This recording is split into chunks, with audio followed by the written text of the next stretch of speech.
전 시간을 통해서 저희가 지금 뭘 봤냐면 몰렉 우상 숭배라는 게 사실은 공공연하게 그 사람들은 아이들을 실제로 죽여서 일어났지만 이게 그때 당시 이스라엘 백성들의 모든 둘러싼 다른 이방 족속들도 그걸 하고 있었고 심지어 기독교 역사를 통틀어 보면 이게 은연중에 다 일어나고 있다는 거예요.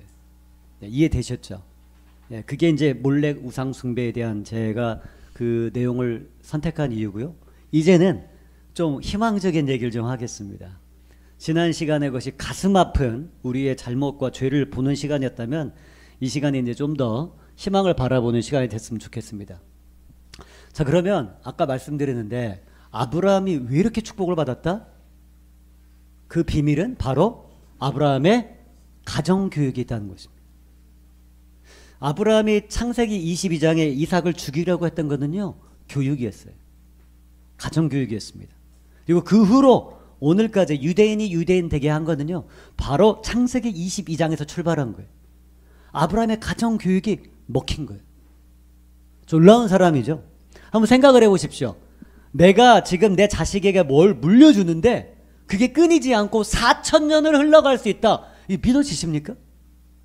도대체 어떤 인간이었기 때문에, 아브라함이 어떤 인간이었기 때문에, 어떤 종류의 가정교육을 했기 때문에 그게 가능했을까요? 아브라함의 가정교육은요, 한두 대에 끝난 게 아니에요. 100년, 200년에서 끝난 게 아닙니다. 4,000년을 흘러왔어요. 기가 막힌 것이죠. 거기에 아브라함의 축복의 비밀이 있습니다.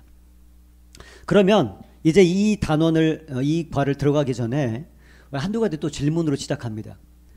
여쭙겠습니다. 우리 형제 자매 여러분, 교육의 첫 번째 책임이 누구에게 있습니까? 아, 이 정답입니다. 여기 나오는가요? 자, 교육의 첫 번째 책임은 많은 분들이 착각하는데 교회 학교가 아닙니다. 교육의 첫 번째 책임은요, 철저하게 부모에게 있습니다. 어떻게 알 수 있어요? 성경은 그걸 계속 얘기하고 있습니다. 우리가 잘못 깨달은 거예요. 잘못 생각한 거예요.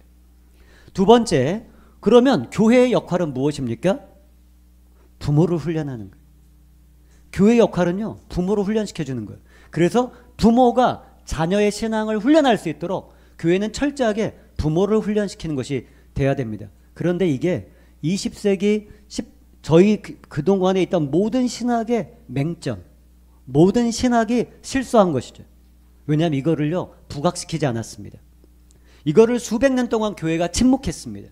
수백 년 동안 교회가 착각하고 가르치지 않았어요. 목회자 양성소인 신학교에서도요, 이거를 가르치지 않습니다. 그렇기 때문에 굉장히 많은 좋은 목사님들도 이거를 알지 못하고 졸업을 하게 됩니다. 왜냐하면 교육신학에서 이 내용이 통째로 빠졌습니다. 지금 이것이 가장 큰 문제입니다. 교육의 책임은 누구에게 있다? 부모에게. 교회의 역할은 무엇이다? 부모를 훈련시키는 것이라는 거예요. 그럼 어떻게 알 수 있느냐? 성경에 3대 명령이 있습니다. 여러분 잘 아실 텐데, 첫 번째 문화명령, 따라합니다. 문화명령. 문화명령은 창세기 1장 28절에 여러분 잘 아시죠? 생육하고 번성하여 땅에 충만하라. 땅을 정복하라. 바다의 물고기와 하늘의 새와 땅에 움직이는 모든 생물을 다스리라. 충만하라, 정복하라, 다스리라. 문화명령이죠. 그러니까 저희 그리스도인들이 이 세상을 살아갈 때 무서워하면 안 된다는 거예요. 우리가 온 영역을 정복하고 다스리고 해야 되는 것이죠. 그게 문화명령이에요. 여러분이 각자 계신 곳에서 다스려야 되는 것이죠. 그게 문화명령입니다. 첫 번째 성경의 3대 명령. 두 번째는 뭐죠? 지상명령. 이것이 바로 교회가 그동안 집중하는 것이죠. 지상명령 뭐죠? 하늘과 땅의 모든 권세를 내게 주셨으니 그러므로 너희는 가서 모든 민족으로 제자를 삼아 아버지와 아들과 성령의 이름으로 세를 주고 내가 너희에게 분부한 모든 것을 가르쳐 지키게 하라. 보라, 볼지어다 내가 세상 끝날까지 너희와 항상 함께 있으라 하시니라. 뭐예요? 제자화하는 거예요. 2000년 동안 교회는 요 신학에 집중했어요. 특별히 우리 개신교는. 그런데 문제가 생겼습니다. 뭐예요? 세 번째 이 포인트를요, 우리 신약교회는 완전히 놓쳐버린 거예요. 그게 뭐죠? 자녀 교육명령입니다. 자, 자녀 교육명령은요, 신명기 6장 4절에서 9절이 나오는데요. 따라합니다. 신명기 6장 4절에서 9절. 이걸 뒤에서 자세히 할 텐데요. 이거를 쉐마라고 합니다. 따라합니다. 쉐마. 자, 이게 자녀 교육명령인데요. 이건 뭐냐면은요, 부모에게 자녀의 신앙교육의 첫 번째이며 마지막 책임은 부모에게 있다. 그런데 네가 무슨 수단을 다 써서든 어떠한 방법을 써서든 네 자녀를 말씀의 전수자로 만들어야 된다. 이게 신명기 6장 4절에서 9절입니다. 요게 교회가 까먹어버린 거예요. 요걸 모르니까 교회는 부모를 훈련시키지 않습니다. 부모들은 결혼할 때 아무런 준비가 되어 있지 않습니다. 부모가 훈련되어 있지 않으니까 기독교 가정은 텅 비어 있습니다. 아무런 기독교적 요소가 없어요. 그냥 주일날 성경책 들고 교회만 가는 것이죠. 아무런 신앙의 전수도 없습니다. 아무런 영적인 공동체도 아닙니다. 그냥 가정은 밥 먹고 학교 가고 그리고 진화론만 배우는 그런 이상한 집단이 되어버렸습니다. 죄송합니다. 가정이에요. 왜냐하면 신학에서 놓쳤기 때문에. 신학이란 건 뭐냐면 성경이 얘기하는 걸 깨닫고 정리하는 거예요. 성경의 핵심이 무엇이냐? 그걸 놓쳐버린 거예요. 그런데 유대인들은요. 유대인들에게 구약 전체, 유대인들은 구약만 믿죠. 구약 전체를 통해 유대인에게 가장 중요한 구절이 어디입니까? 요거예요. 유대인들은요. 이거를 너무 중요해서 하루에 2번, 3번씩 암송합니다. 아침에 눈 뜨자마자 암송하고 저녁에 잘 때 암송합니다. 유대인들의 삶의 목적은 신명기 6장 4절에서 9절입니다. 유대인 남자에게 너의 인생의 목적은 무엇이냐 하면은요. 내 자녀를 말씀의 전수자로 만드는 것이다. 이게 인생의 목적입니다. 이거를 신약교회가 놓친 거예요. 자, 놀랍죠? 유대인은요. 뼛속까지 유대인이 됩니다.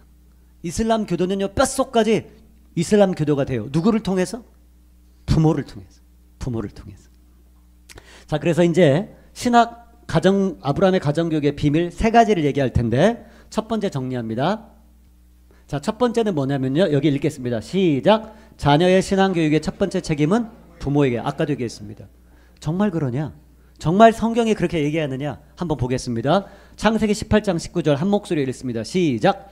내가 그로 그 자식과 건속에게 명하여 여호와의 도를 지켜 의와 공도를 행하게 하려고 그를 택하였나니 이는 나 여호와가 아브라함에게 대하여 말한 일을 이루게 하려 함이라. 자, 하나님께서 아브라함을 왜 택하셨어요? 내가 그를 택하였나니, 아브라함을 택하였나니. 왜요? 읽어보겠습니다. 내가 그로, 누구로? 아브라함으로 그 자식과 권속은 뭐예요? 대대손손에게 명하여 뭐 하라고요? 여호와의 도를 지켜 의와 공도를 행하게 하려고 그를 택하였다. 내가 아브라함을 택한 목적이 무엇이다? 하나밖에 없다. 아브라함의 자식과 그 후손들이 대대손손 하나님의 도, 말씀을 알고 그 말씀에 따라 행동해서 하나님의 형상이 마음속에 들어오고 하나님의 의를 따라 생활하는 믿음의 족속, 믿음의 백성을 만들기 위한 게 하나님의 목적이라는 거예요. 아브라함을 택한 목적은 다른 게 아니에요. 하나인 것이죠. 그러려면 어떻게 해야 돼요? 교육하는 것이죠. 근데 아브라함은 이걸 성공했어요? 실패했어요? 와! 4,000년 전에 했어요. 4,000년 전에.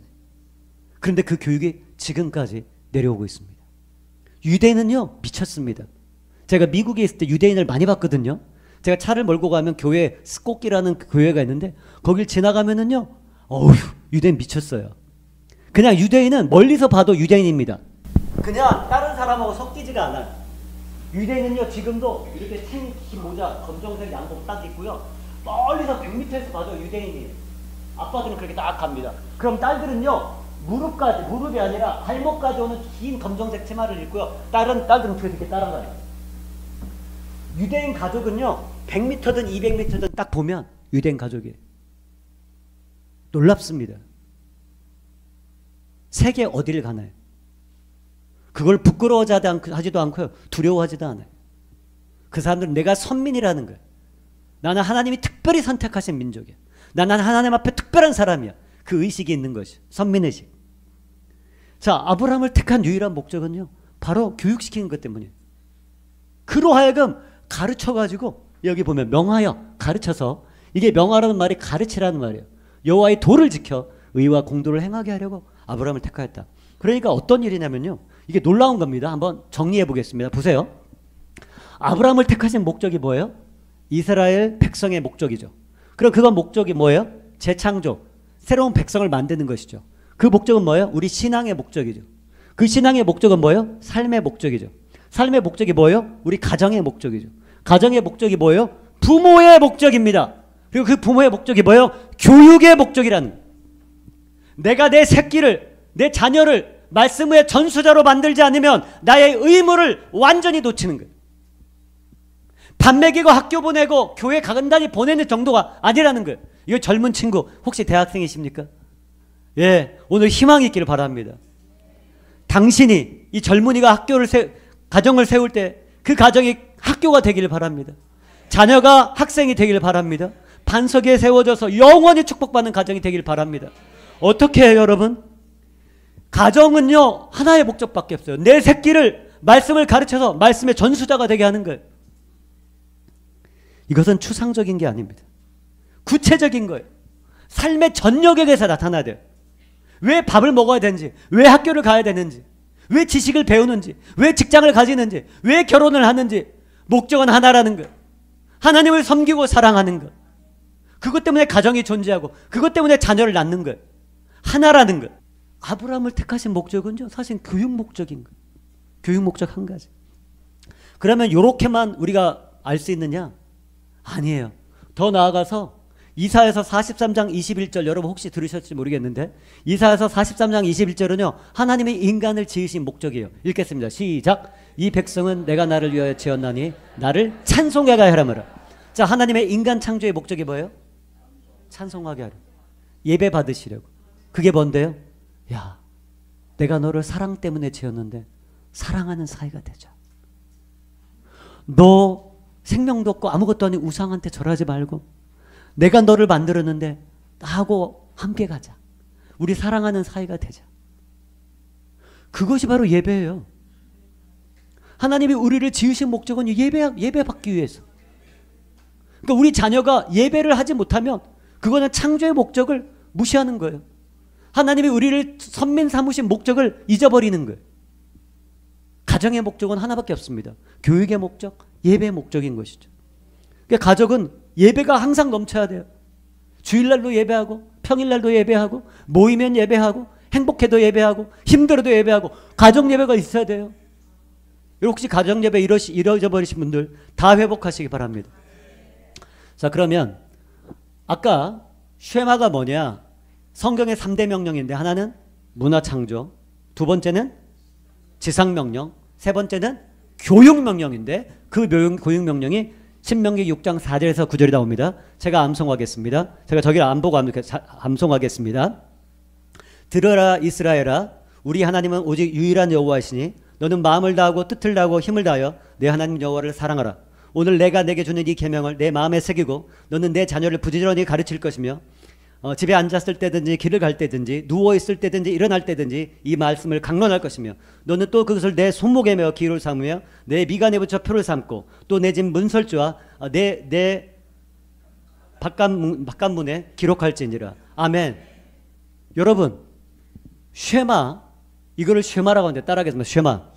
쉐마가 뭐냐면요 제일 첫 단어가 쉐마입니다. 영어로 하면 Hear O Israel 이렇게 얘기하는데 Hear 할 때가 들으라 이 말이에요. 쉐마는요 첫 단어인 들으라란 동사예요.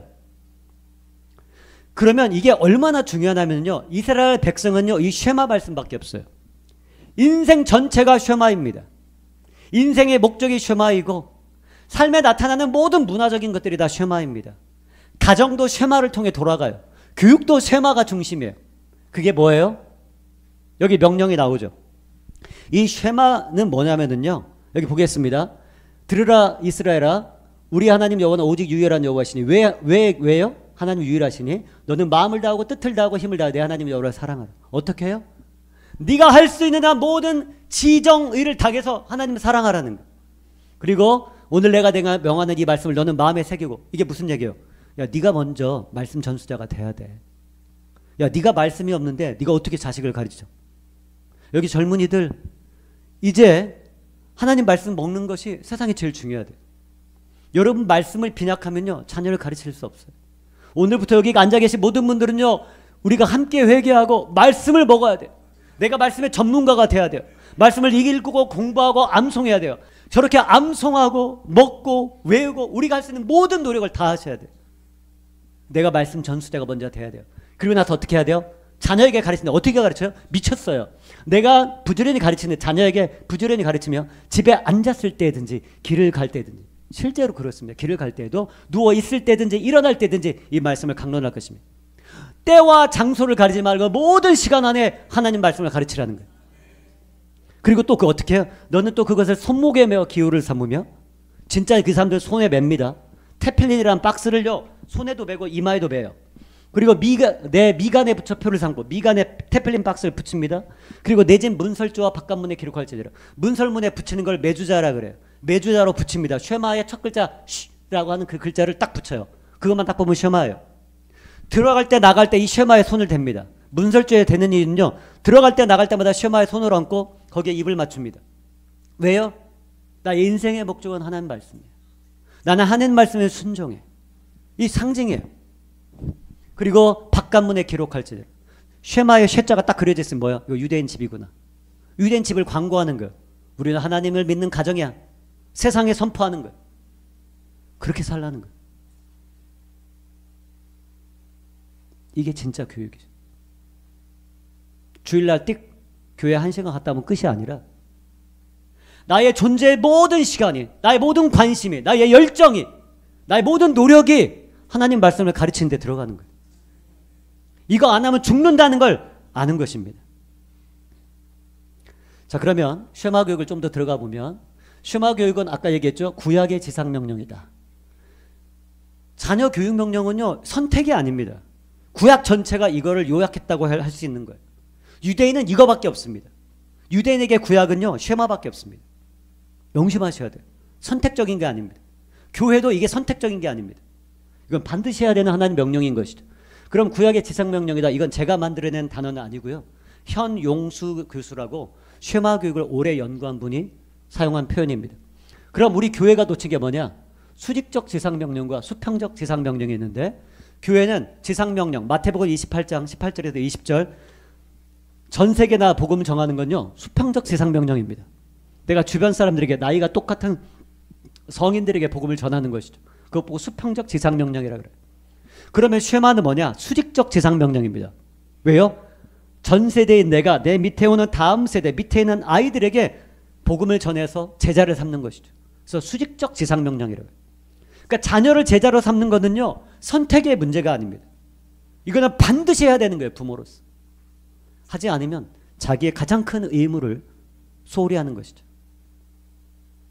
그러면 이게 얼마나 무서운 거냐면 이 사람들은요. 쉐마 교육이 은유적인 게 아니에요. 여러분 아까 생각해 보세요. 너가 집에 앉았을 때든지 길을 갈 때든지 누워있을 때든지 일어날 때든지 또 내 손목에 매며 내 미간에 붙이고 또 집 문설주 바깥문에 기록할지니라. 이게 은유적인 겁니까? 유대인들이 이걸 은유적으로 이해합니까? 글자 그대로 하고 있죠. 그대로 하고 있어요. 근데 기독교인들은요. 이걸 은유적으로 생각했어요. 그냥 뭐 열심히 가르치라는 정도지 그게 아니라는 거예요. 생명을 걸라는 것입니다. 생명을 걸라는 거예요. 그럼 어떻게 알 수 있느냐? 이스라엘은 4,000년간 민족적 지상명령이 이게 전수되어 내려왔는데요. 누구를 보면 아냐면 여호수아가 24장에 보면 여호수아가 자기에게 주신 모든 사명을 끝내고 여호수아가 마지막 고별사를 하는 것이 여호수아 24장입니다. 근데 여호수아가 뭘 얘기해요? 창세기를 딱 요약합니다. 아브라함이 어떻고 뭐가 딱 얘기해요. 창세기를 다 요약합니다. 그리고 출애굽기를 쫙 요약하고 나서 난 이래서 난 이제 간다. 하나님 말씀 따라 잘 살아라. 보니까요. 이 여호수아에서 아브라함까지는 한 5,600년의 차이가 납니다. 어떤 사람은 한 500년, 어떤 사람은 600년 차이가 난다고 봐요. 근데 아브라함서 여호수아까지의 모든 역사를 여호수아가 알고 있어요. 어떻게 가능했을까요? 그 당시에 책이 쓰여졌어요? 안 쓰여졌어요? 아마 모세 오경 때문에 창세기, 출애굽기, 레위기, 민수기, 신명기까지는 쓰여졌을지 몰라요. 그러나 그것을 전부 다 알고 여호수아가 고별사를 합니다. 어떻게 가능했을까요? 저는 창세기 11장까지는 초자연적인 거기 때문에 모세가 그거를 아마 하나님이 계시해서 썼다고 믿습니다. 그럼 창세기 12장부터 아브라함의 얘기는요. 저는 초자연적인 게 아니거든요. 하나님이 아브라함을 택하셨잖아요. 자, 어떻게 전달됐을까요? 구전으로요. 구전으로. 아브라함이 끊임없이 가르친 거예요. 그래서 600년이 지났는데도 이야기가 정확히 자녀들에게 내려간 거예요. 우리 족속의, 우리 민족의 우리 유일한 목적은 하나님을 섬기는 거다. 사랑하는 것이다. 가르치는 것이다. 그래서 요소가 딱 설교를 합니다. 자, 그것이 지금 어디까지 왔어요? 지금 유대인까지. 지금 유대인의 교육은 무섭습니다. 이 사람들을 알면 알수록요, 정말 무서운 사람들이에요. 오늘 유대인 교육의 비밀을 보면은요, 이 사람들은 유대인 교육이 성공했어요, 실패했어요? 전 세계에서 가장 교육으로 뛰어난 나라가 어느 나라예요? 한국이에요? 한국도 뛰어나죠. 저희 나라가 유엔에서 50년, 60년 만에 처음으로 유엔에서 후진국에서 선진국으로 가는 유일한 나라가 어느 나라예요? 한국이죠. 우리도 교육에 목숨 거는 나라예요. 만약에 유대인이 두려워할 유일한 나라가 있다면 한국의 교육열 아니겠습니까? 근데 우리와 그들은 차원이 달라요. 죄송합니다. 그들은 하나님께 미쳤어요. 그들은 하나님께 올인했습니다. 모든 걸 다 쏟아부었어요. 우리는 세상에 다 쏟아부었습니다. 그 다음 세대를 잃어버렸죠. 유대인은 엄청난 민족이에요. 좀 이따 얘기하지만 유대인은요, 미국에 가면 유대인의 존재를 더 느낍니다. 미국은요, 사실은 유대인 나라예요. 겉모양은 막 다른 백인들이 집권하는 것 같죠? 아니에요. 미국을 움직이는 건 유대인입니다. 그런데 유대인의 교육의 비밀이 뭐냐면 그 사람들은 철저하게 성경 중심이에요. 토라라고요. 모세 오경. 이거를요, 12세, 13세가 되면 성인식을 하는데 다 외워버립니다. 다 외워버려요. 말이 됩니까? 그러니까 이게 옹알이하고 1살, 2살 길 때부터 계속 암기시켜가지고요. 12, 13살이 되면 모세 오경을 암기해버립니다. 우리가 흉내낼 수 없는 열성이에요. 성경, 토라 교육이 인생의 목적이에요. 그러니까 이 사람들은 뭐냐면 인생의 목적이 내가 아버지면 어릴 때부터 가르쳐요. 네 인생의 목적은 말씀을 전수하는 거예요. 그러니까 애가 중고등학교를 거며치면서 남자애들이요, 방황 안 합니다. 사춘기는 다 지어낸 말이에요. 여러분, 사춘기는요, 현대 심리학이 만들어낸 거짓말입니다. 그러면 인생의 목적이 토라예요. 말씀이에요. 말씀 전수자예요. 전통적 교육 방법. 그리고 이 사람들은요, 교육 방법도 현대 교육 방법이 아니에요. 4,000년간 해온 교육 방법을 합니다. 그게 뭐냐면 하브루타인데요. 하브루타는 두 사람이 짝을 지어요. 그래서 성경을 깊이 있게 읽고 거의 토론합니다. 기가 막혀요. 제가 우리 아이들 하브루타를 몇 년 전에 시키는데 우리 아이들이 정말 쪼말쪼말할 때, 어릴 때에 하브루타를 시켰습니다. 얘네들이요, 토론하는 수준이 장난이 아니에요. 얘들이 요셉 얘기를 같이 토론하는데 우리 아이들이 어릴 때인데 요셉 얘기를 하다가 저한테 질문해요. 아빠, 요셉 얘기를 보니까 이상한 게 있어. 뭐가 이상하니? 거기 보면 아빠, 요셉이 어릴 때에 꿈을 꿨는데 해와 달이 절을 하고 열한 별이, 해와 달과 11별이 그 절을 하잖아요, 요셉한테. 그런데 읽어보면 요셉의 엄마는 미리 죽었잖아. 요셉이 그 총리가 되기 전에 죽었잖아. 근데 왜 해와 달에서 달이 나오는 거야? 달이 엄마를 상징하는데? 이렇게 묻는 거예요. 한 번도 생각 안 해봤거든요, 저희 아이들이. 그래서 야, 아빠보다 낫다. 그랬더니 또 한 아이가, 엄마 아빠 그런데 또 한 가지가 있어. 뭔데? 거기 해와 달이 절을 했다고 하지만 성경을 보면 해인 아빠가 절을 한 적이 없는데 반대로 요셉이 아빠한테 절을 하잖아. 어떻게 생각하세요? 읽어보면 해가 절한 적 있습니까? 없습니다. 나중에 야곱이 요셉을 만나러 갈 때 야곱은 절하지 않습니다. 아빠이기 때문에. 대신 뭐예요? 요셉이 절을 하죠. 그래서 제가 묵상한다면 생각했어요. 아, 그거는 말이지, 해가 거기서 절한다는 것은 실제적으로 절은 하지 않았지만 아버지의 권위로서 지키던 그 아버지가 요셉의 권위하에 들어갔다는 표현 같아. 요셉이 집안 전체를 이제 거느리고 그 애굽에서 살게 했잖아. 그러니까 거기는 실제적으로 절을 한 개념이 아니라 요셉이 진짜 가장이 되어가지고 이렇게 아버지까지 이렇게 돌봐줬던 표현 같아. 그러니까 아빠 말이 맞는 것 같네. 제가 한 번도 생각 안 해보는 질문들을 애들이 다 해요. 전통적 교육 방법이죠. 하가다라는 게, 하가다는 뭐냐면 계속 읊조리면서 암송하는 거예요. 마치 우리나라 노인네들이 예전에 했던 것처럼 그런 한문 외울 때 했던 거 기억나십니까? 이 어린애들이 앉아서 이거 암송하는 거예요. 하가다 이렇게 발음하는데, 테필리는요, 박스를 여기다 이렇게 매가지고 손목에 매고 이마에 매고 계속 그 말씀을 암송하고 그 암송에 따라 기도하는 거예요. 네. 이런 전통적인 교육을 시키는 거예요. 막 겉으로 보기에 멋있고 그런 게 아니에요. 조상들이 했던 교육을 그대로 시키는 거예요. 어떻게? 확신을 가지고. 네. 자기도 함께 하니까요. 아빠도 똑같이 하고. 그리고 마지막으로 가정이 신앙에 중심된 교육을 하는 것이죠. 예. 학교에다 맡기고 교회에 맡기는 게 아니에요. 가정이 중심이 되는데 유대인의 가정교육은요. 어떻게 얼마만큼 철저하냐면 군대만큼 철저해요. 자, 여기서 철저하다고 할 때 뭐에 철저하다는 걸까요? 뭐 시키는데? 맞았어요. 어느 분 말씀하셨어요? 훈련이죠. 훈련. 교육이 아니에요. 훈련에 철저하다는 것이죠. 그런데 유대인의 가정교육이 군대 이상으로 철저한데 뭐냐면 훈련을 시키는 거예요. 아까도 말씀드렸죠. 교육은 뭐라고요? 삶이고 훈련이다. 어느 때까지 해야 돼요? 될 때까지. 맞아요. 어느 분이 죽을 때까지 하는데 죽을 때까지 해요. 맞아요. 두 가지예요. 될 때까지 하는 것이고 죽을 때까지 하는 거예요. 내가 내일 죽는 날까지 오늘 자녀를 훈련시키는 거예요. 그리고 될 때까지. 안 된다고 포기하지 말고. 제가 이 원리를 알고요. 너무 좋은 게 있어요. 저는요. 애들 시키다가 안 되잖아요. 포기 안 해요. 제가 이 원리를 아니까 될 때까지요. 여러분 수영 배우러 갔는데 1년 동안 물에 안 뜨는 사람 본 적 있으세요? 보통 애들이 두세 번 만에 떠요. 제가 가장 사랑하는 저희 막내딸이 지금 초4인데 1년을 다니는데 물에 안 떠요. 자, 제가 포기하겠습니까? 안 했겠습니까? 안 했겠습니다. 급한 마음이 없어요. 애가 물어보면 괜찮아. 그래, 그럴 수 있어. 언제가 넌 수영을 굉장히 잘할 거야. 그렇게 얘기했는데 제 딸이 지금 중급입니다. 자유형, 배영, 평영 지금은 저병 배우고 있다 그래요. 포기하지 않으면 되는 겁니다. 제 딸이요. 불가능해 보였거든요.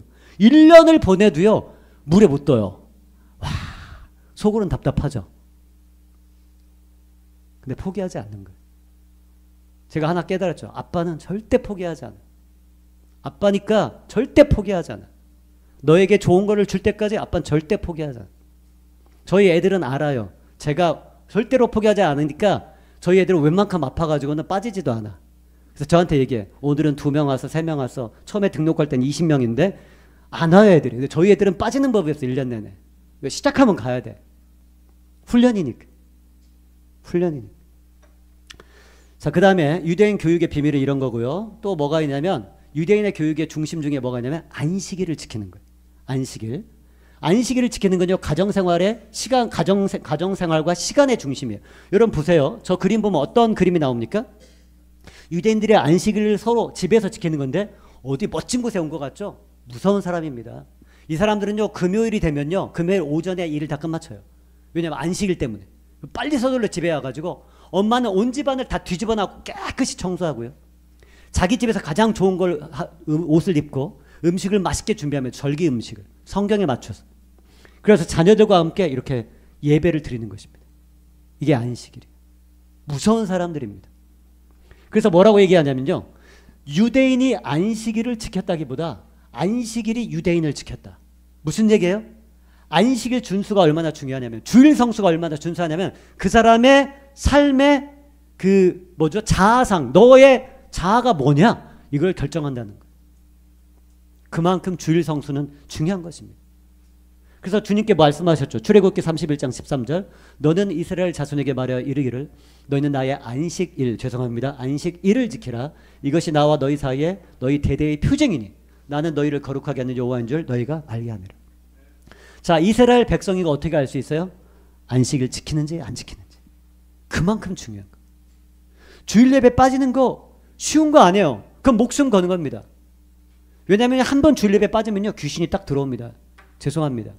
세상령이 딱 들어와요. 그 다음 주에 교회 가기 싫게 합니다. 한 달만 빠지죠? 그럼요. 완전 세상 사람 됩니다. 우리는 별거 아니에요. 주님이 우리를 만드셨기 때문에 그 원리를 아시는 거예요. 우리가 안식일 준수는요. 생명처럼 지켜야 돼요. 자식들이 교회 안 나가는 거 별거 아닌 것처럼 생각하면 안 돼요.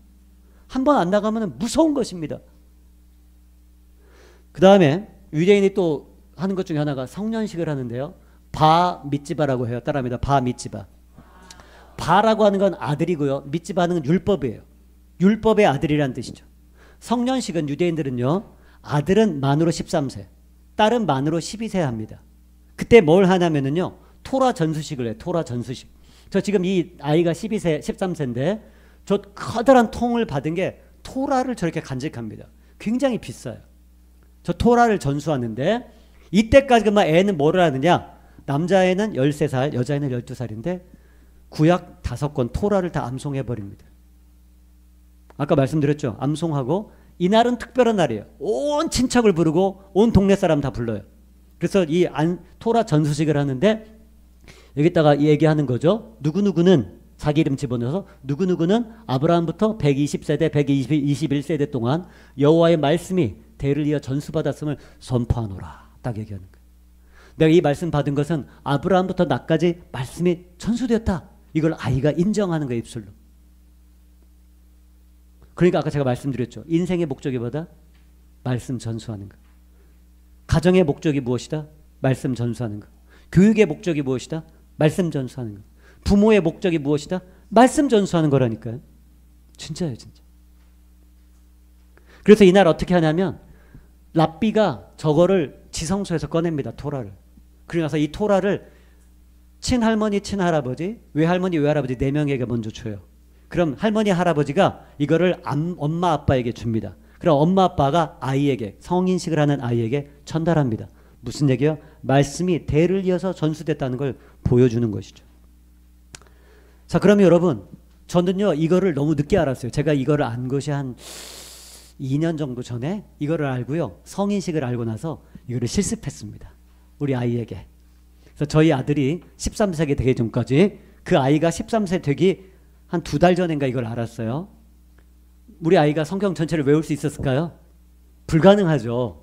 왜냐하면 2달밖에 안 남았는데. 그래서 제가 우리 아들에게 아들아, 아빠가 이걸 너무 늦게 알았다. 미안해. 그런데 우리도 성인식을 한번 해보자.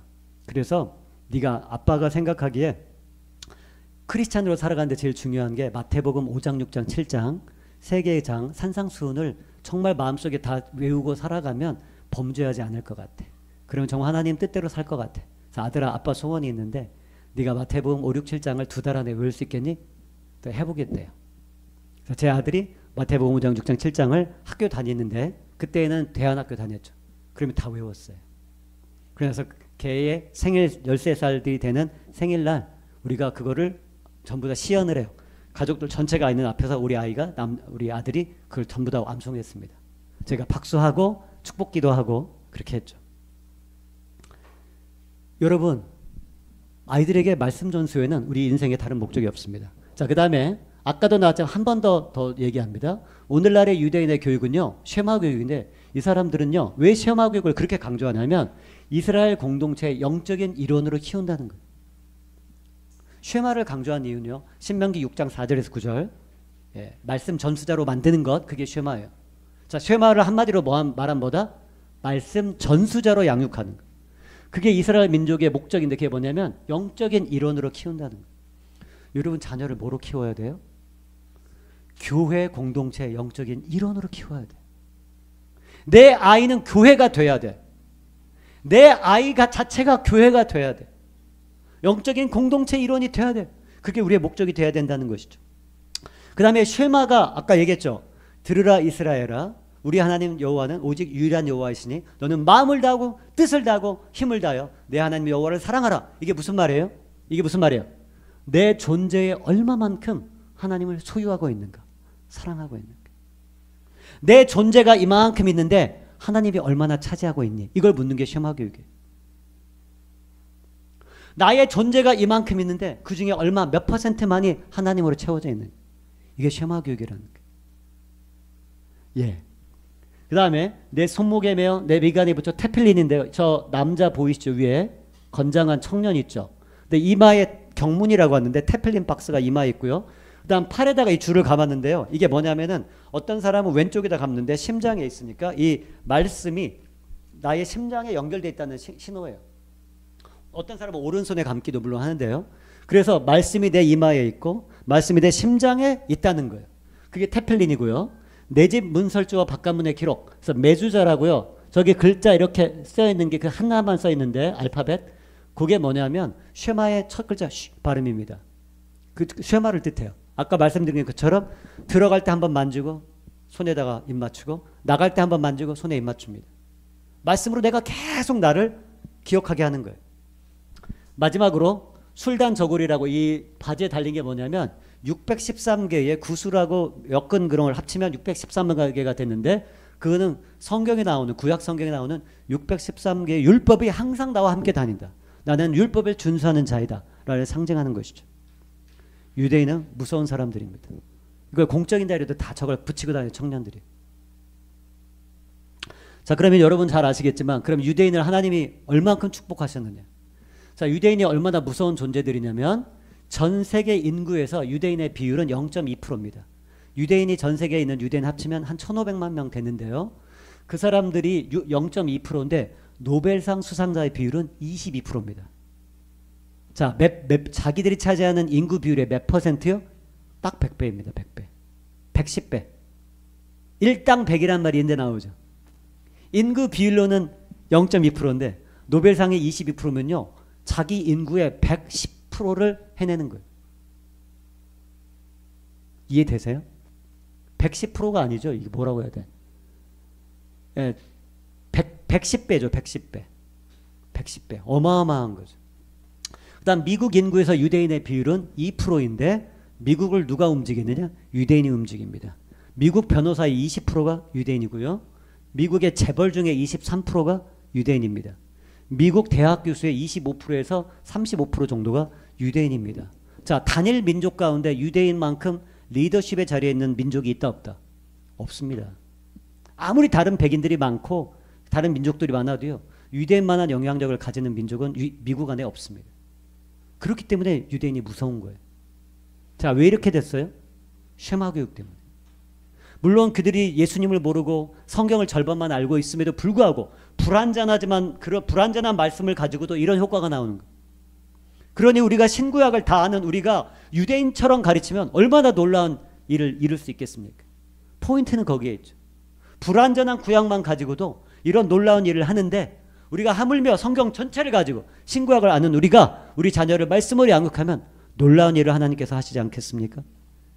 자, 유대인의 교육 비밀 첫 번째는 자, 가정이 교육의 중심이다. 교육의 책임, 첫 번째 책임은 누구에게 있다? 부모에게 있다. 자, 두 번째입니다. 두 번째 비밀. 자, 읽겠습니다. 시작. 자녀는 제1순위 선교제이다. 자녀는 제1순위 선교제이다. 자, 여러분, 교회는 분준히 움직입니다. 한국의 성도들 열심히 있습니다. 사역자리로 바쁩니다. 토요일, 일요일 굉장히 바쁩니다. 자녀 열심히 섬깁니다. 그런데 문제는 자녀에게 신앙의 전수가 이루어지지 않고 있습니다. 지금 한국에 1150만까지 갔던 성도가 지금 750만에서 꺾여져서 이제 앞으로 500만이 된다고 하는데 왜 이렇게 됐을까요? 전도를 안 해서입니까? 자녀를 양육하지 않아서입니까? 실제로는 자녀를 양육하지 않아서 그렇습니다. 다음 세대가 없어진 이유는요. 밖에 애들을 안 데려와서가 아니라 내 자녀가 교회에서 떠나기 때문이에요. 그러니까 교회의 첫 번째 지금 정신을 차리고 우리 교회가 무너진 담을 세우는 것은요. 바로 다음 세대를 찾아오는 거예요. 나의 자녀를 믿음으로 세우는 것입니다. 자, 그런데 여기에 보면 좀 더 빨리 넘어가겠습니다. 세대 차이는 기독교 교육의 적이다. 이게 무슨 얘기냐면요. 유대인은요. 4,000년 동안 변했어요? 안 변했어요? 안 변했어요. 우리는 한두 세대만 지나가면 변해버립니다. 이게 문제라는 거예요. 어떻게 안 변할 수 있을까요? 그거는 말씀을 붙잡는 거예요. 말씀을 끝까지 붙잡는 거예요. 그리고 나를 돌아봐야 됩니다. 제가 다음 주 토요일 날 자녀 교육을 가르치는 비법 5가지 굉장히 중요할 거 될 것입니다. 꼭 오세요. 광고. 자, 유튜브 좋아요 눌러주세요. 자, 그런데 아이들을 기르는 5가지 비법 너무 중요한데 다 성경에 있는 건데 세대 차이가 일어나지 않게 하는 방법은요. 내가 정말 은혜 받으면 돼요. 내가 은혜 받으면. 애들이 싫어하는 이유는요. 내가 은혜 받지 않는데 자꾸 믿음을 강요하니까 애들이 안 따라오는 거예요. 내가 은혜의 원리를 알고 은혜를 실천하면요. 애들이 그냥 따라오게 돼 있어요. 아빠가 하는 짓이 세상에서 가장 이상한 짓이라도 기쁨으로 따라옵니다. 왜냐하면 우리 아이들이 그렇거든요. 우리 아빠는 미쳤어. 애들이 알거든요. 우리 아빠는 세상에서 가장 이상한 짓을 하는데 우리 아빠가 믿는 하나님이 진리라는 걸 애들이 알아요. 그러니까 애들이 그냥 따라오는 거예요. 자, 두 번째는 정통파 유대인 가정에서는요. 신앙교육이 말씀 전수자, 양육이 삶과 가정의 목표예요. 이 사람들은 다른 목표 없습니다. 그냥 인생의 목적이 오직 하나예요. 말씀 전수자로 만드는 거. 그거 하나밖에는 없는 것입니다. 그 다음 마지막 그 자녀는 1순위 선교지이다에서 자녀는 하나님이 주신 기업이다. 우리 젊은 친구들 거기 고등학생인가요? 대학생인가요? 고등학생이에요. 축복합니다. 하나님께서 늦게 왔지만 그대들의 귀를 열어서 이 말씀이 들리기를 바랍니다. 너무나 중요한 얘기하고 있어요. 우리 고등학생들 막 너무 파릇파릇하고 너무 이쁘죠. 자, 우리 고등학생들 명심해서 들어야 돼요. 귀 쫑긋하고 잘 들으세요. 지금 앞에 있는 목사님이 하는 얘기는 뭐냐면 여러분이 커가지고 앞으로 어른이 되고 가정을 갖고 결혼하고 사랑해서 아이를 낳으면 가정이 생기면 하나밖에 없다는 거예요. 목적이. 교육을 하는 목적도 결혼하는 목적도 아이를 낳는 목적도 딱 하나예요. 내 아이가 하나님을 알도록 말씀을 전수하는 사람으로 만든다는 거예요. 이해되세요? 여러분의 자녀들이 또 다른 그 자녀들에게 말씀을 전수하도록 기를 하는 거예요. 자, 그러면 자녀는 하나님의 기업. 이게 무슨 말씀인지 넘어갑니다. 바로 하나님의 선물. 시편 127편 3절에 보라 자식들은 하나님의 기업이요. 이렇게 얘기하고 있어요. 누구의 기업이요? 하나님의 기업.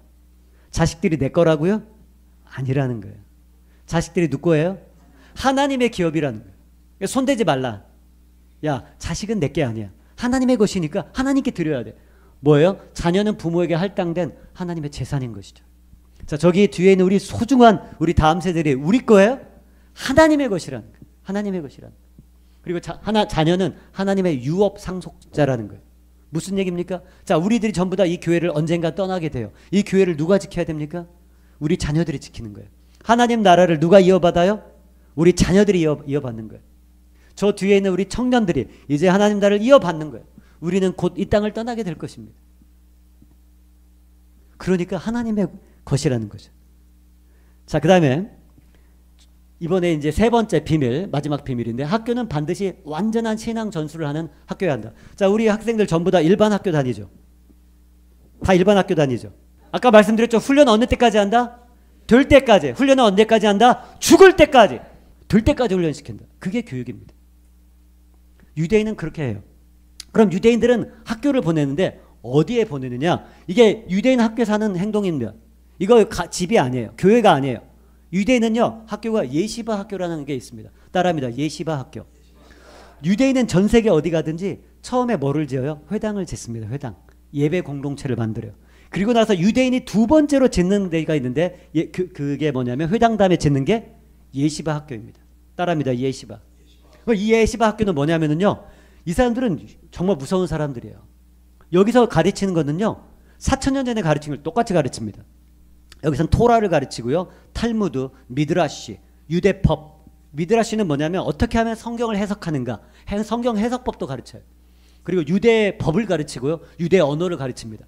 자, 미국의 예시바 학교도 예외가 아닙니다. 이게 뭐냐면요, 아침마다 이렇게 하고요, 기도합니다.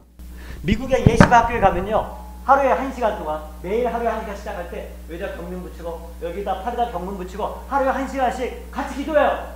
그리고 아침 오전 내내 점심 먹을 때까지 유대 학교들은 뭘 해요? 말씀을 가르칩니다. 미치지 않았습니까? 학교 공부 가르칠 것도 많은데 유대인 학교는요, 하루에 절반을 딱 떼가지고 말씀을 가르쳐요. 그럼 공부는 어떻게 하죠? 오후에 가르치지도 않아요. 니들이 알아서 해. 우리는 이걸 좋은 말로 자기주도 학습이라고 들어보셨습니까? 그래서 유대인들은요, 하루의 절반을 말씀을 가르쳐요. 하루의 절반은 뭐예요? 니들이 공부해. 알아서 해. 자기주도 학습. 근데 여기서 알아서 하라는 말은요, 기술이 필요합니다. 애들에게 시간을 관리하는 거, 내면을 관리하는 거, 철저하게 자기를 관리하는 걸 가르치죠. 자, 이렇게 하면 예시바 교육은 성공할까요? 실패할까요? 제가 주일날에 할 때 거기 슬라이드에 넣었는데요, 예시바 학교는요, 엄청난 성공을 거둡니다. 일반 학교의 평균, 일반 학교 고등학생들이 대학교 갈 때 보는 우리나라 수학 능력 시험이라는 게 미국의 SAT, Scholastic Aptitude Test. 와우. 선생님 목사님 영어 선생님이었어.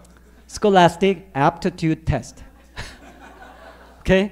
그런데 이 수학 능력 평가, 정확히 수학 능력 평가라는 말이에요. 이 수능을 보면은요, 일반 학교의 평균은 45%가 나옵니다. 100%가 제일 좋은 거예요. 퍼센트에서 100%가 제일 좋은데 일반 학교 평균이 한 45% 됩니다.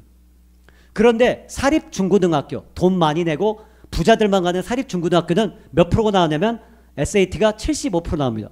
굉장히 차이 나죠? 그러면 예시바 학교는 몇 프로가 나올까요? 보통 예시바 학교는요 91% 3%가 나옵니다.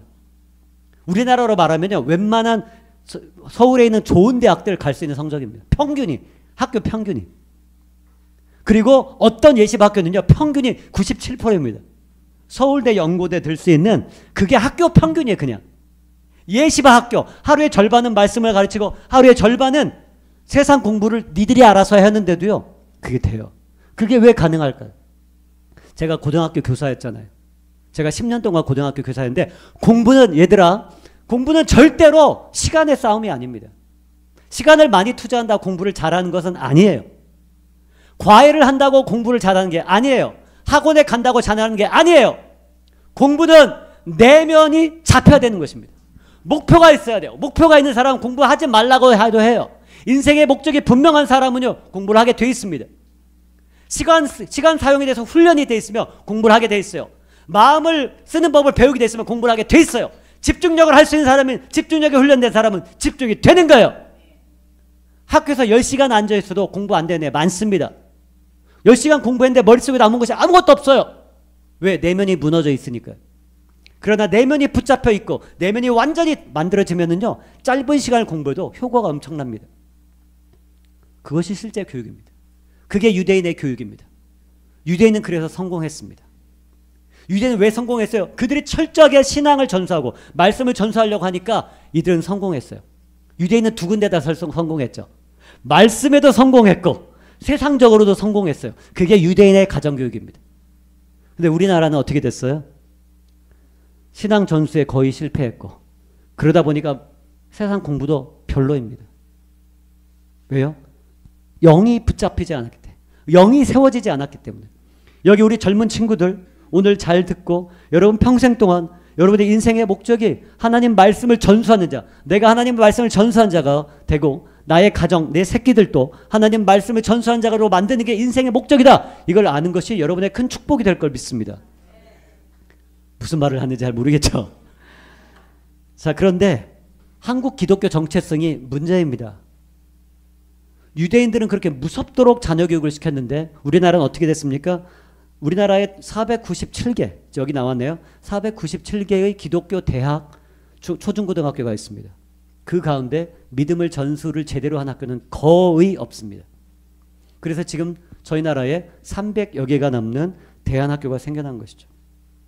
여러분 그 일제 말에 일제가 망해서 일제 말에 저희 나라에 사립학교가 한 5,000개가 있었는데요. 이걸 일제가 다 통폐합을 했습니다. 통폐합을 하다 보니까 몇 개의 사립학교로 줄여들었냐면 820개 정도의 사립학교로 일제 말에 있었어요. 그 중에 820개, 일제 말에 820개의 사립학교 중에 기독교 학교가 몇 군데였을까요? 796곳이었습니다. 796곳. 무슨 얘기예요? 저희 나라의 역사에서 기독교 교육을 빼면 교육이 없었습니다. 일제 말만 해도요, 이 세상에 교육하면 기독교 교육이었어요. 기독교 교육은 세상의 희망이었습니다. 우리는 세상의 자랑이었어요. 한국을 세우는 기둥이었습니다. 지금 기독교 교육 어떻게 됐습니까? 세상에 가장 변두리에 있습니다. 알아주지 않습니다. 법에서도 소외됐어요. 기독교 교육은 졸업해도요, 제가 대안학교 교사 또 했거든요. 그런데 졸업해도요, 졸업장이 인정되지 않아요. 그래서 검정고시 봐야 됩니다.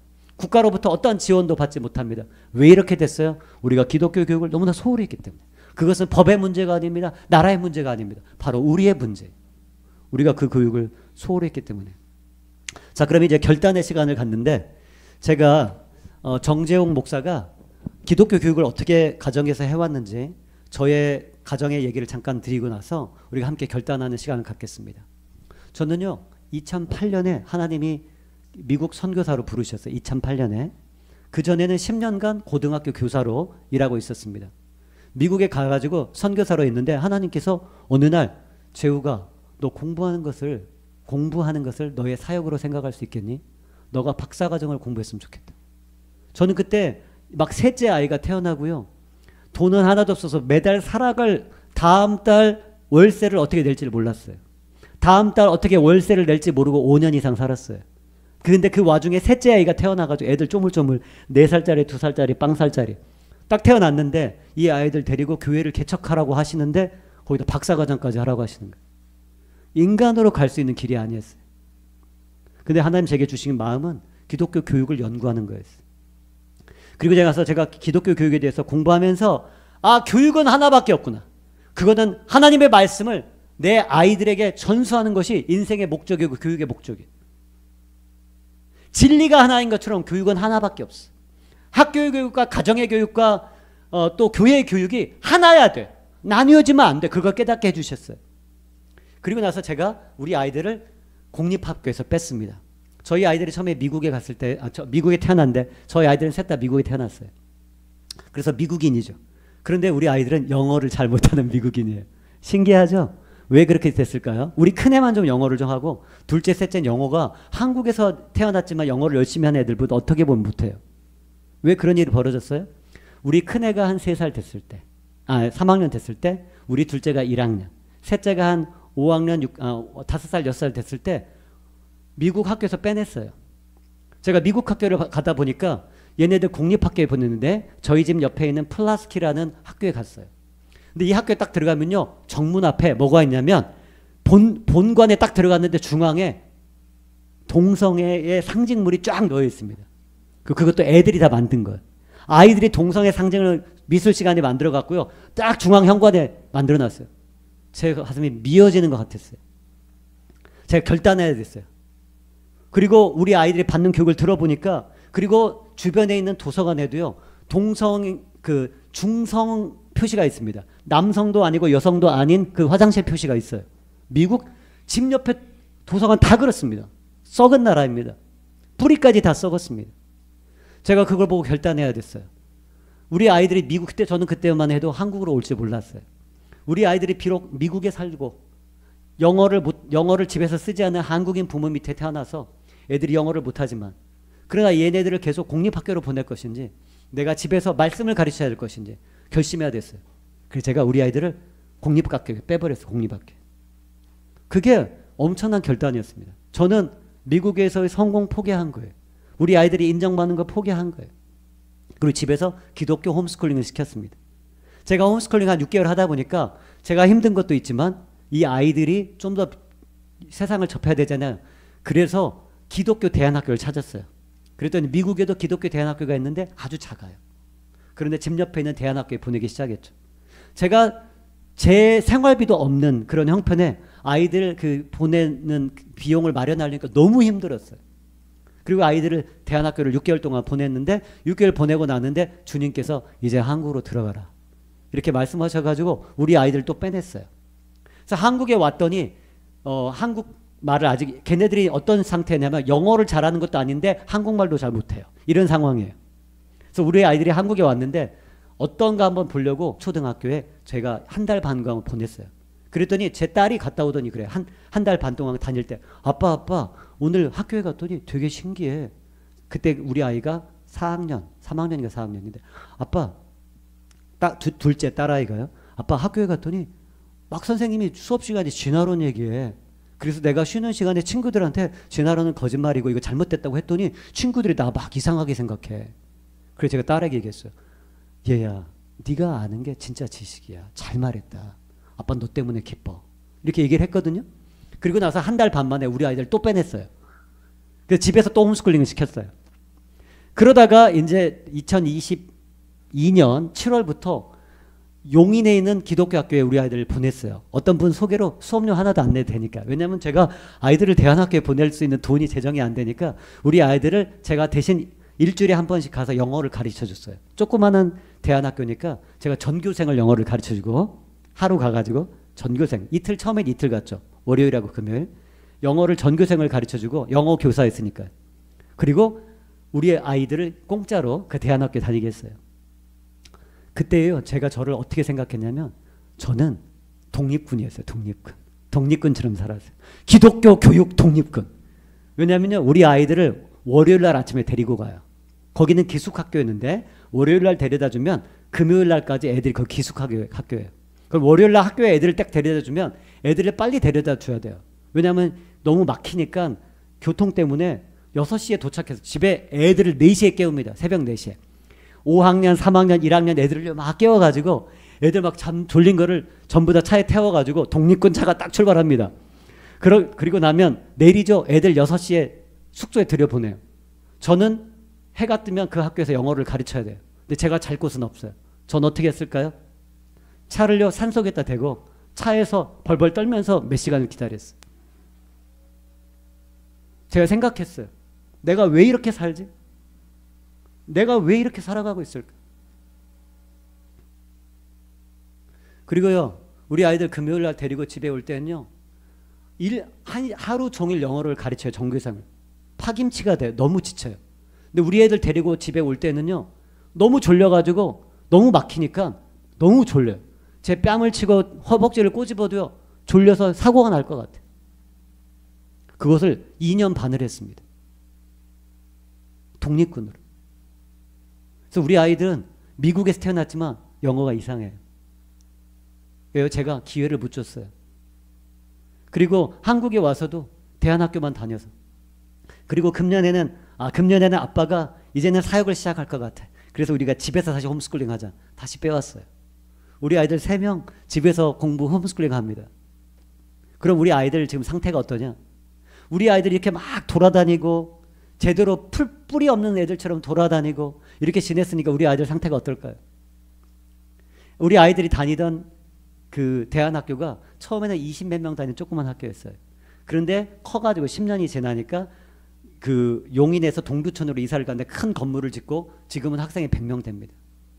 근데 그 학생이 100명 됐을 때 중간고사를 봤어요. 제 아들이 1등 했습니다. 미국에서 자라서 한국말도 잘 못하잖아요. 근데 한국말로 다 시험 봤어요. 그러니까 그게 어떻게 가능하죠? 제 자랑하려는 게 아니에요. 아이를 철저하게 믿음을 가르치고 우리 인생의 목적은 하나님 말씀을 가르치는 거예요. 너는 제가 아이들 데리고 뭐라고 맨날 얘기하는지 아세요? 모세야, 너는 나중에 아빠가 되면 네가 아이들을 말씀을 가르쳐야 돼. 제 딸들에도 얘기해요. 너는 나중에 남편을 고를 때 하나의 기준밖에 없어. 아이들을 말씀으로 가르칠 수 있는 남자를 선택해야 돼. 그리고 저희 아이들은 매일 아침에 저랑 같이 예배하고 예배하기 전에 아이들이 20, 30분 혼자 기도해요. 지방에 가서. 지방에 가서 기도하고 나온 다음에 말씀을 또 우리 아들은 하루에 10장씩 딸들은 뭐 3장 5장 읽고 말씀을 읽고 그 다음 제가 기독교 세계관을 강의합니다. 애들한테. 그리고 성경 전체를 볼 수 있는 성경 해석에 대한 책을 또 가르치고요. 그리고 또 진화론에 대해서 알아야 되니까 진화론이 얼마나 거짓말인지. 여러분 청년들 아세요? 진화론을 조금만 공부하면요. 진화론이요. 허점투성인 그건 거짓말입니다. 진짜로. 그건 신화예요. 신화. 진화론은요. 지식이 아닙니다. 그냥 무식한 믿음입니다. 정말 무식한 믿음입니다. 아이들에게 이걸 가르치면요. 한 11시 정도 됩니다. 그럼 그 다음부터 어떻게 해요? 제가 애들 3명 홈스쿨링 한다니까 사람들이 힘드시겠어요. 물론 힘들죠. 제 아내는 제가 사역을 준비하느라고 일을 안 하니까 아내가 간호사로 일해요. 아내가 생계를 책임지니까 저는 아이들 밥 해주고 또 이런 거 가르치고 집안일을 하고 쉽지 않죠. 전 그래 제 자신이 기독교 독립군이에요. 기독교 교육 독립군. 그런데 아이들이 어떻게 그 3명을 가르치느냐? 비법이 있습니다. 전 예시바처럼 합니다. 제가 할 거는 성경 가르치고 기도 가르치고 예배하고 나서 공부는 어떻게 한다? 니들이 알아서 해라. 저희 첫째가 둘째는요. 제가 손을 대질 않아요. 아침부터 애들이 오후까지 지들이 혼자 합니다. 심지어 저녁에도요. 저희는 미디어는 주중에 안 쓰기 때문에 아침부터 그렇게 옆에 전화기 있고 뭐 해도 안 씁니다. 저녁에 1시간에서 1시간 반 동안 미국 방송 봐라. 왜냐하면 얘네들이 영어를 너무 못해. 미국인인데 영어를 못해. 그러니까 미국 방송 좀 봐라. 그래서 그때 뭐 그리고 저 동물의 왕국 같은 거 영어로 듣고 그리고 나서 미디어를 쓰지 않아요. 그리고 저녁 8시 반 9시 되면 다시 책상에 앉아요. 그래서 아내랑 저는 먼저 잡니다. 애들은 또 공부 지들끼리 공부해요. 셋이서. 아들과 딸을 제가 가르치지 않아요. 근데 테스트 해보면 잘해요. 막내만 제가 조금 가르칩니다. 여러분, 제가 이 제 여정을 설명드린 건 제가 인생의 가장 큰 깨달음을 얻었기 때문에 저는 이거를 붙잡고 살아가는 거예요. 같이 읽겠습니다. 한 목소리. 가장 큰 깨달음. 시작. 기독교 교육의 목표는 자녀와 믿음의 삶을 평생 함께 살아가는 것이다. 자, 많은 분들은 착각합니다. 기독교 학교 보내면 우리 애 더 똑똑해지는 거야? 기독교 학교 보내면 요즘은 또 국제 무슨 기독교 학교, 무슨 국제 학교. 그래가지고 막 영어로 한다고 하니까 영어 잘해가지고 유학 가고 잘 되고 크게 되고, 그거는 기독교 교육이 아니에요. 물론 그렇게 될 수 있는 아이들도 있겠죠. 또 어떤 부모들은요, 기독교 교육할 때 애들이 안 변하니까 막 고민해요. 근데 잘 들어보면 부모가 문제예요. 죄송합니다. 부모가 문제예요. 아이가 안 변하면요, 누가 문제예요? 죄송합니다. 제가 저 뒤에 아이들한테 점수 따려는 거 아니에요. 제가 오늘 저 아이들 앞에 여러분 창피해 주려는 게 아니에요. 그건 교육학 원리로 진리입니다. 아이들이 변하지 않은 건요, 부모가 변하지 않기 때문에 그래요. 부모가 너무나 모르기 때문에 그래요. 다음 시간에 할 텐데, 다음 주에 부모는요, 전문가가 돼야 돼요. 그런데 부모가 전혀 준비가 되어 있지 않습니다. 그러다 보니까 자녀를 가르칠 방법을 모르는 거죠. 죄송합니다. 그래서 기독교 교육의 목표는요, 내 자녀가 잘 되는 거, 내 자녀가 변하는 게 아니에요. 기독교 교육의 목표는 뭐예요? 나와 자녀가, 누구와? 나와 자녀가 믿음의 삶을 평생 함께 살아가는 걸 연습하는 거예요. 자녀만을 위해 기독교 교육이 필요한 게 아니에요. 내가 이 기독교적 삶을, 이 진리의 삶을 내가 먼저 살아가고 삶을 통해서 전수하고 삶을 통해 훈련하는 거예요. 그게 기독교 교육임을 믿습니다. 그러면 결단을 한번 같이 읽어보겠습니다. 결단, 한 목소리 읽습니다. 시작. 자녀를 양육하기 전 자신이 말씀을 전수할 수 있는 준비를 하지 않고 무감각, 무관심했던 거예요. 여러분이 특별히 다른 사람보다 나쁜 것이 아니에요. 지금 사실은 우리 온 기독교계가, 우리 온 한국 교회가 여기에 빠져 있는 것입니다. 자녀 교육을 해야 되는 것이 나의 책임이고 자녀를 말씀의 전수자로 세우는 것이 나의 인생의 유일한 목적이라는 걸 몰랐기 때문이에요. 그러다 보니까 아이들을 그냥 학교 보내고 옷 입혀주고 밥 먹이고 이게 인생의 본분이라고 착각했던 거예요. 몰랐던 거예요. 그러니까 오늘부터 말씀을 전수할 수 있는 준비를 하기 위해서 내가 평생 동안 죽는 날까지 내 자신을 훈련하고 내 아이를 훈련하겠다는 그런 결단이 필요한 것이죠. 두 번째, 시작. 자녀 양육의 목표를 말씀의 전수자가 아닌 세상의 목적과 동일하게 살아온 것. 내 자녀를 기르는 목적이 불분명했어요. 내 자녀를 기르는 목적이 세상적인 사람과 구별되지 않았어요. 그거를 우리가 회개해야 되는 것이죠. 그 다음, 잘못된 자녀 양육의 목적과 방법으로 자녀에게 많은 상처와 잘못된 가치관을 심어준 거예요. 우리의 24시간의 행동, 우리 24시간의 태도가 자녀들에게 잘못된 것을 심어준 게 많습니다. 하나님이 아닌 세상을, 믿음이 아닌 돈을, 말씀의 삶이 아닌 세상적인 기준들을 가지고 아이들에게 스트레스를 주고 믿음과 삶이 분열된 채로 우리가 살았습니다. 저도 그랬어요. 주님이 만약에 저에게 특별한 시간을 주시지 않았다면 저도 똑같았겠죠. 마지막으로 시작. 하나님을 경외하지 않고 교육이란 가장 무서운 우상을 섬기며 살아온 것. 몰렉 우상은 실제입니다. 그것이 우리에게는 교육입니다. 교육에게 우리 자식을 바쳐버렸습니다. 하나님보다 더 중요하게 생각해버렸습니다. 교육이 교회의 목적과 가정의 목적과 학교의 목적이 다 나뉘어 버렸습니다. 그러나 그 목적은 오직 하나여야 됩니다. 그건 뭐냐면 하나님을 알게 하는 것이고 하나님 말씀을 내가 전수받을 자로 준비돼서 내 자녀를 훈련시키는 것이 모든 인생과 교육의 목적입니다. 가정의 목적입니다. 여러분, 그렇습니다. 저는 왜 하나님께서 오늘 이 자리를 여셨는지 느껴요. 왜냐하면 제가 10년 동안, 하나님이 12년 전에 말씀하셨어요. 교육을 준비하라. 그전에 10년 동안 교사로 살았습니다. 제가 오늘 전달한 것은 22년의 삶을 여러분에게 요약해 전달해 드린 거예요. 그때 제가 12년 동안 연구했지만 아직 첫 번째, 오늘 제가 이 연구한 거를 처음 전달한 것이 바로 이것입니다. 왜 하나님이 이 자리를 마련하셨겠습니까? 지금 약속 시간보다 1시간을 넘게 제가 이렇게 하고 있는데도 어느 분도 미동하지 않고 이렇게 열심히 들어주셨어요. 준비된 성도, 준비된 사람들이 있는 곳에 하나님 저를 부르셨습니다. 그런데 여러분, 저희가 나눈 이것은 바로 이 땅에 하나님이 부흥을 주기를 원하세요. 다음 세대에 부흥을 주기를 원하십니다. 여러분, 교회 학교에 부흥을 주기를 원하세요. 그건 말이 아니라 생각이 아니라 정말로 이 땅에 부흥을 주기를 원하십니다. 그럴 때 여러분같이 소중한 분들을 저에게 맡겼다고 생각합니다. 그래서 우리가 이 시간에 한꺼번에 함께 기도하겠습니다. 여러분, 이걸 한번 보십시오. 회개기도, 자녀를 양육하기 전에 준비되어지지 않는 내 자신, 아이들에게 말씀을 전수하기 전에 내가 말씀을 전수할 준비가 되는 내 자신을 놓고 회개하십시오. 그리고 양육의 목표가 말씀 전수가 아니라 이 세상에 다른 것들을 놓고 살았던 걸 우리가 뜨겁게 회해야 됩니다. 하나님이 언제 부흥을 주십니까? 역대하 7장 14절, 나의 백성으로 일컫는 내 백성이 스스로 악한 길에서 돌이켜서, 자기의 악한 길에 돌이켜서 자기를 스스로 낮추고 나의 기도하여 나의 얼굴을 구하면 내가 그들의 이야기를 듣고 그들의 소리를 듣고 내가 그 땅을 고칠 거라고 말씀하셨어요. 어느 때요? 회개할 때 부흥이 이루어지는 것입니다. 어느 때에 내 자녀가 돌아옵니까? 내 자녀가 변하고 우리 교회가 변화됩니까? 회개할 때. 회개는 중요한 것입니다. 세 번째, 잘못된 자녀 양육과 방법으로 아이에게 많은 상처를 주었던 것. 이 시간에 회개하시기 바랍니다. 네 번째, 하나님을 경외하지 않고 교육이란 가장 무서운 우상을 우리가 지금까지 숭배해왔던 것. 몰렉이라는 우상 숭배에 자녀를 바치고 있었던 것. 이걸 우리가 회개할 때 부흥이 임할 걸 믿습니다. 자, 이 네 가지를 놓고 우리 사모님 반주해 주시면 우리가 함께 뜨겁게 주의 삼창 부르고, 우리 혹시 가능하시면 세상 모든 민족이 이 찬양의 영어로, 이 세상 모든 민족 중에 그 첫 번째가 나의 자녀입니다.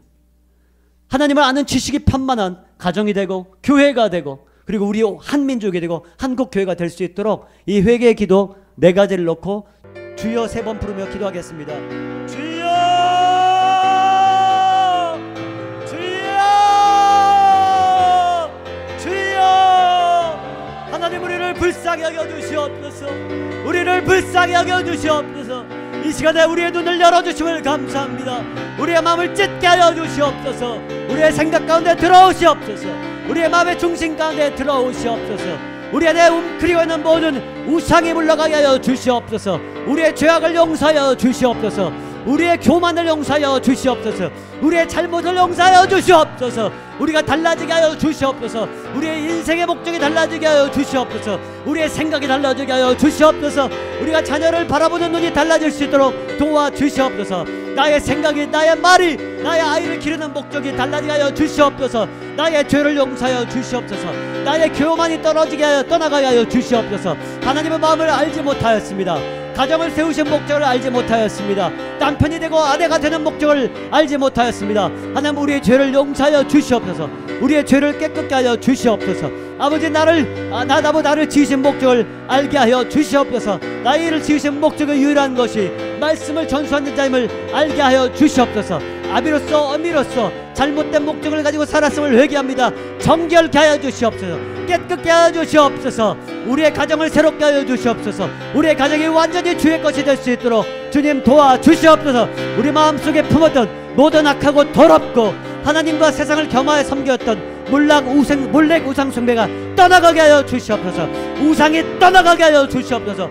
몰렉 우상 숭배가 떠나가게 하여 주시옵소서. 우리 가정이 완전히 하나님의 것이 될 수 있도록 도와주시옵소서. 부흥이 우리 가정 가운데 임할 수 있도록 도와주시옵소서.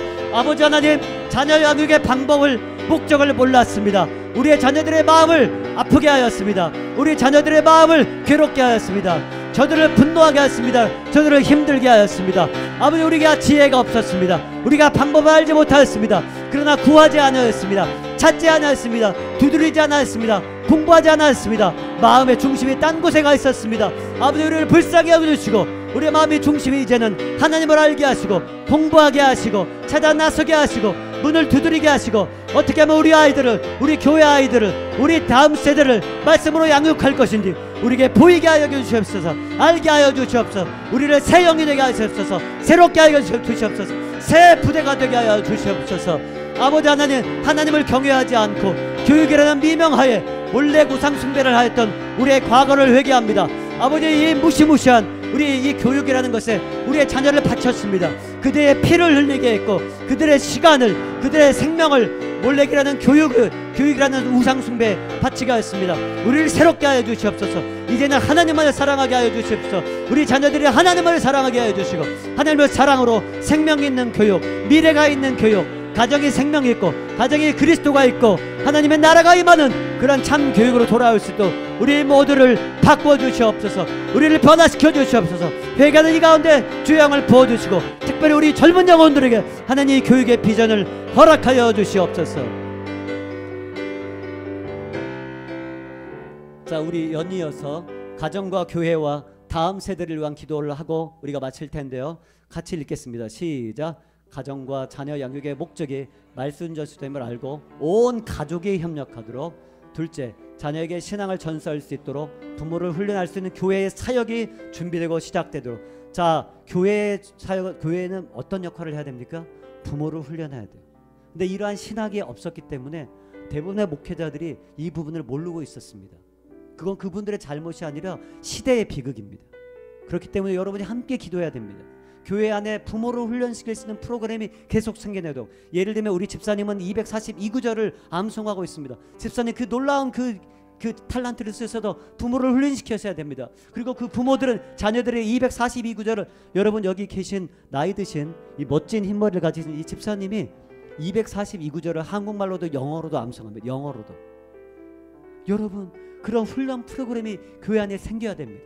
계속적으로 그런 프로그램이 생겨야 됩니다. 하나가 아니라 계속적으로 10개 20개 생겨야 되겠습니다. 그걸 누워서 기도하시고 그리고 교회 안에 기독교 교육 전문가들이 양성되도록. 여러분 제가 오늘 전달하는 4번의 강의를요 여러분 달달달 외우면 전문가 될 수 있습니다. 필요하면 제가 개인적으로도 더 훈련시켜 드릴 수 있습니다. 그리고 세 번째, 기독교 사학들, 기독교 사립중고등학교, 대학교들이 형식적인 신앙교육을 하고 있습니다. 그 학교들이 회개하고 철저한 성경중식 교육으로 돌아오도록 기도하셔야 됩니다. 그들을 버릴 수가 없습니다. 그들이 중요합니다. 함께 나아갈 우군이에요. 독립군입니다. 그 학교들이 변화되도록 기도하시고, 신학교가 신앙교육에, 또 하나는 신학교가 신앙교육의 중심이 가정임을 깨달아 부모 훈련 과정을 목회자 후보생들에게 교육할 수 있도록. 신학교에 이게 없습니다. 전무합니다. 미국이든 한국이든 신학교에 가르치지 않습니다. 이 새로운 신학을 가르쳐야 됩니다. 저에게 비전이 있습니다. 정 목사를 위해 기도하세요. 정 목사가 신학교에 가서 이걸 가르칠 수 있도록. 그래서 목회자 후보생들이 가정을 세우는 법을 배워야 됩니다. 부모들을 훈련하는 법을 배워야 됩니다. 이러한 과정들이 신학교에 열려야 됩니다. 이를 위해 기도해 주시고, 마지막으로 교회들의 연합을 통하여서 각 지역마다 건강하고 튼튼한 기독교 대안학교가 생겨야 됩니다. 여러분, 교회는 반드시 기독교 학교를 시작해야 됩니다. 예전에는요, 일제시대에는 집도 없었습니다. 지식도 없었습니다. 돈도 없었습니다. 그러나 자녀들을 신앙을 전수하기 위해서 학교들을 세웠습니다. 자기의 사랑방을 열고 집열을 한 칸을 마련해서 학교를 세웠습니다. 그렇게 어려운 것이 아닙니다. 중요한 것은 마음이었기 때문입니다. 여러분이 이 지역에서 정말로 좋은 기독교 학교를 시작하는 첫 번째 교회가 되길 바랍니다. 그 비전을 갖고 기도하셔야 됩니다. 그 비전을 놓지 않으면 하나님은 반드시 하십니다. 여러분 자녀를 믿음으로 할 수 있는 학교 교육은 세상 교육으로 되면 안 됩니다. 저의 비전은 수많은 기독교 학교를 세우는 것입니다. 그리고 그 학교들을 도와주는 것입니다. 여러분, 교회는 반드시 학교를 세우는 것이어야 됩니다. 그것이 우리 조상들이 했던 것입니다. 이 5가지를 놓고 같이 또 뜨겁게 기도하겠습니다. 이번에도 주여 삼창하고 기도합니다. 주여, 주여, 주여. 같이 기도합니다. 하나님, 말씀의 전수자가 될 수 있는 열망을 허락하여 주시옵소서. 여기 있는 주의 자녀들에게, 여기 있는 엄마 아빠에게, 아버지 어머니에게, 할머니 할아버지들에게, 나의 후손들은, 나의 자녀들은 하나님 말씀을 배우고 하나님 말씀을 먹고 하나님 말씀으로 살아가며 하나님 말씀을 평생의 목적으로 하는 말씀의 전수자를 삼는 것이 우리의 열망이 되게 하여 주시옵소서. 인생의 유일한 목적이 되게 하여 주시옵소서. 나의 가정도, 나의 직장도, 나의 교회도, 나의 가는 모든 삶의 노력들이 이걸 하나의 중심으로 살아갈 수 있도록 새롭게 하여 주시옵소서. 이 교회를 새롭게 하여 주시옵소서. 여기 있는 부모들을 새롭게 하여 주시옵소서. 뜨겁게 하여 주시옵소서.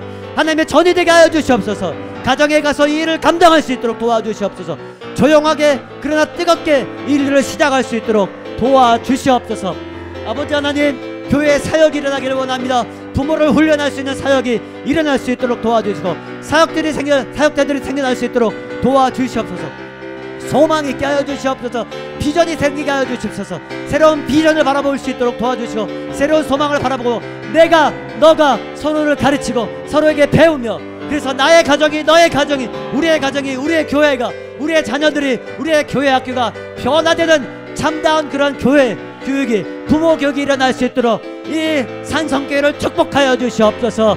아버지, 대대로 말씀을 전수하고 자녀에게 말씀을 전수하며 교회는 모든 아이들이 말씀으로 커가는 그런 놀라운 교회가 될 수 있도록 축복하여 주시옵소서. 아버지 하나님, 이 땅의 기독교 사학들이 형식적으로 변화했습니다. 저들이 믿음을 버려버렸습니다. 저들이 세상 교육을 쫓아가고 하나님을 잃어버렸습니다. 기독교 사학들이 돌아오게 하여 주시옵소서. 이 땅에는 유명한 무명한 그런 수많은 기독교 대학들이 주님께 돌아오며 중학교, 고등학교, 초등학교들이 하나님께 돌아와서 형식적인 그런 교육을 벗어 던져버리고 유대인들의 예시바 교육처럼 하루종일 말씀을 가르치고 하루종일 신앙을 전수하며 삶으로 훈련으로 믿음을 전수하고, 또한 그 자녀들이 커서 또 다른 교회를 이루는 세대가 되며 그들이 교회가 되며 그들이 선교사가 되며 목사가 되며 그들이 다음 세대에 하나님의 나라를 세우는 자리에 될 수 있도록 그렇게 사학들을 변화시켜 주시옵소서. 아버지 하나님, 목회자를 양성하는 신학교들이 잠들어 있습니다. 목회자를 양성하는 신학교들이 이러한 관점이 없습니다. 수평적인 제자 양성만 했지 수직적인 제자 양성을 잃어버렸습니다. 이 비전을 회복할 수 있도록 도와주시고, 이 비전이 널리 퍼질 수 있도록 한국에 있는 모든 신학교와 또한 다른 많은 신학교들의 이런 교육이 퍼져나갈 수 있도록 아버지 도와주시옵소서. 하나님, 저와 또한 이 교회 성도들을 사용하 주셔서 정말 이 비전이 나아감으로 목회자들이 그런 비전을 가지고 나아가서 수많은 교회들이 학교를 시작할 수 있도록 도와주시옵소서. 이 땅에는 많은 교회들이 학교를 시작할 수 있도록 도와주시옵소서. 아버지 하나님, 산성교회가 미랄이 되게 하여 주시옵소서. 산성교회가 첫 씨앗이 되게 하여 주시옵소서. 산성교회를 통하여서 정말 튼튼하고 아름다운 성령 충만한 자녀들이 하나님을 알고 거룩한 하나님을 따라서며 거룩하여지며 온전하여지며 정말 온전한 인격과 신뢰를 갖춘 그런 아이들로 성장하는 정말 살아있는 그리스도 학교를 산성교회를 통해 시작할 수 있도록 도와주시고, 주변 교회와 연합할 수 있도록 도와주시고, 그래서 우죽선처럼 정말 인천지방을, 경기지방을, 또한 전세계로, 우리나라로 이러한 학교 세교 운동이 계속적으로 퍼져나갈 수 있도록 우리 모두를 사용하여 주시옵소서. 오직 한 분 하나님, 하나의 진리, 오직 하나 구원의 길 예수 그리스도, 참교육은 오직 하나 성경 위에 세워 전심으로 가르치면 만대복파들이 이 진리를 분명히 말씀으로 주신 하나님, 오늘 뜨겁게 이 첫 모임을 갖게 하신 주님께 찬양과 영광을 돌려드립니다. 우리는 주의 것입니다. 우리의 죄가 주홍 같고 진홍 같을지라도 눈과 같이 희게 하신 주님의 은혜에 의지하여 우리가 주님 앞에 나아갑니다. 우리의 모든 우상 숭배적인 자녀 양육을 용서해 주시고 우리를 성령이 충만하게 하시며 하나님 말씀으로 충만하게 하셔서 우리가 살고 우리 자녀가 살고 우리 가정이 살고 우리 교회가 살며 이 땅에 소망이 있는 그러한 교육으로 나아가도록 우리와 함께하여 주시옵소서. 우리가 오늘 한마음 되게 하시며 여러 가지 예기치 않은 상황이 있었지만 끝까지 함께 이 자리를 지킬 수 있도록 도와주신 성령님 감사합니다. 모든 영광을 주님께만 돌려드리며 예수님의 이름으로 기도하였습니다. 아멘.